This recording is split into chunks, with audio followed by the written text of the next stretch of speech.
What did you do when you ran out of office space but still weren't at your maximum production per chair? That's a good question.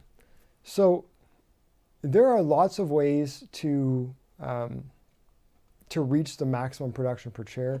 There are lots of ways to run a practice in general. So I'll tackle this from two different directions. For me, capacity in space was critical because I knew I could fill it.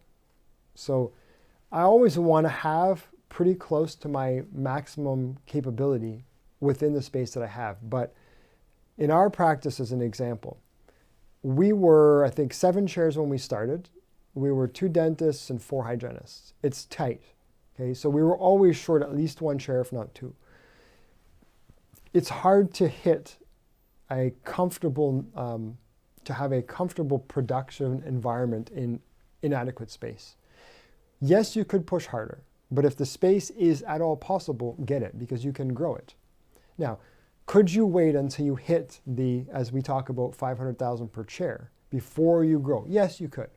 But if you're at 400, 425, and you're going up, then why would you wait until you get there to then do, like, a lot of times the opportunity presents itself because most offices are in rental space that the space adjacent doesn't come up, every week. It's like once in a while somebody moves out next door and that opportunity is there for a short time. Take it because now is the time to grab that, build into the space and fill it. Now, having said that, we have to have momentum.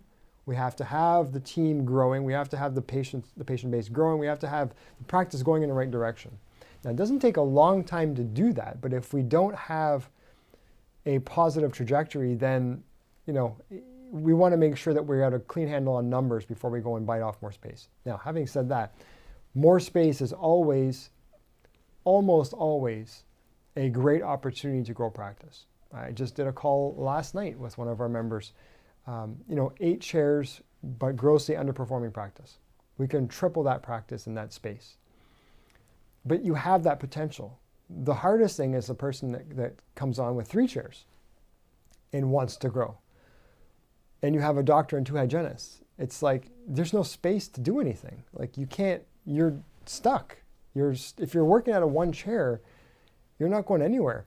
So again, and again, this is a whole nother conversation, but the best place to invest your money, it's not the stock market or anywhere else. It's in the business that you're running. It is every time I put in a chair, I can pull another $400,000 minimum out of my practice every year.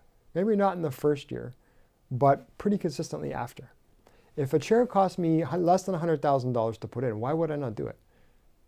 Now, how many times does a practice that we work with come on and say, well, we have 5 chairs, but we actually have 8 rooms. There's no chair in them. And then they end up needing to expand anyway, right? So it's not hard to grow a practice. It's hard to grow a practice that's run out of space because you can only put people in so many places. Now, just to make sure I fully answered your question, so if you're not at maximum production, I'm not worried about that. If you're at half production, I am. So I don't recommend you grow if you're at 200,000 a chair. We need to fix what's going on in there. Now, having said that, if you've got 2 chairs or 3 chairs, that might be part of the reason. Because maybe you're doing hygiene because you don't have enough capacity to bring in the hygienist that you need and stuff and such.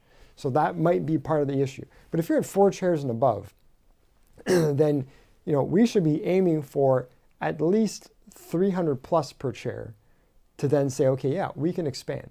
Because expansion often allows an associate to come in, additional hygiene time to come in, the ability to serve more people, same-day treatment. So you open up this whole, what is a bottleneck in a small space, and you make it so that basically you have the ability to grow. So I'm not so concerned about waiting to have the exact 500,000 per chair, then I'm okay to expand. And if I miss the opportunity, well, too bad because I'm not there yet. No.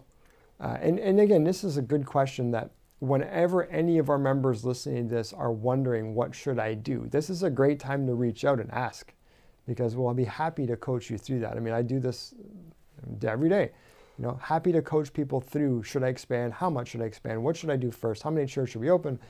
All of these questions because you got to take into account the whole practice, the culture, the momentum of the practice, the trajectory that we're currently on, what's the market doing, how much marketing are you doing, what does that look like? Like just a lot of pieces. We would usually dissect this in terms of leadership, systems, training, marketing, and all 4 points, and then create a plan to say, okay, if we're going to add 5 chairs, 4 chairs, 2 chairs, whatever, here's how we're going to do it.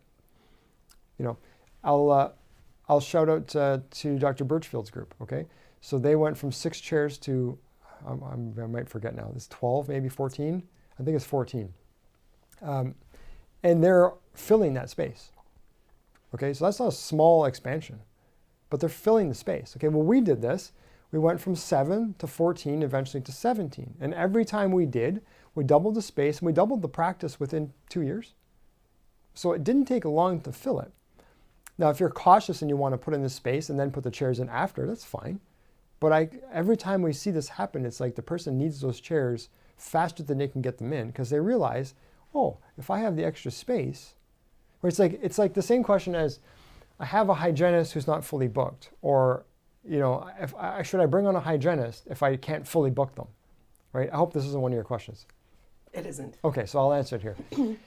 Okay, and again, if I have a hygienist who's got, say, 30% of their day open, that's great because guess where all my emergency triage is going to go, right? All of my same-day care. Like, they're a capable clinical provider. I can get them to assist the basic filling. I can certainly get them to screen and triage an emergency patient.